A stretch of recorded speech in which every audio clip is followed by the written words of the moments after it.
High, আমি পারামিতা। ছোটবেলা থেকেই ঘর সাজাতে গোছাতে একদম সবসময় ডিপ ক্লিন করে রাখতে আমি বরাবরই ভালোবাসি। বাপের বাড়িতে থাকাকালীন আমার মাকে কোনোদিন আমার ঘর গুছাতে বা পরিষ্কার করে দিতে কোনোদিনই হয়নি। এগুলো সবসময় আমি নিজেই করে নিতে পছন্দ করতাম। আর এখানে এসে তো নিজের কাছে নিজেকে করে নিতেই হয়।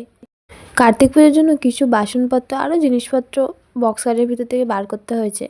তো সেগুলো ধুয়ে পরিষ্কার করে রেখে দিয়েছিলাম। তো আবার সেগুলো গোছাতে হবে, সেই জন্য পুরো খাটটাকে খুলে আবার সেগুলো গুছিয়ে রেখেছি। তাই ভাবছিলাম একেবারে গুছাচ্ছি যেকালে পুরো ঘরটা আরেকবার ভালো করে পরিষ্কার করে নিই। আমি তো সপ্তাহে ২-৩ দিন ঘর পরিষ্কার করেই থাকি। এই যে বেড কভারটা দেখছি ওটা অনেক পুরানো হয়ে গেছে, তবুও আমি বাতিল করিনি। কারণ এটার প্রতি আমার একটা আলাদাই টান আছে। কারণ বিয়ের আগে আমি যখন টিউশনি করতাম অনেক কষ্ট করে এই একটাই বেড কভার কিনেছিলাম। কারণ তখন আমাদের এত বেড কভার ছিল না, এই একটা করে বেড কভারই থাকতো। এখন তো বিয়েতে প্রচুর গিফট পেয়েছি, তাই আর প্রয়োজন পড়ে না, তবুও আমি এটা বাদ দিতে পারিনি।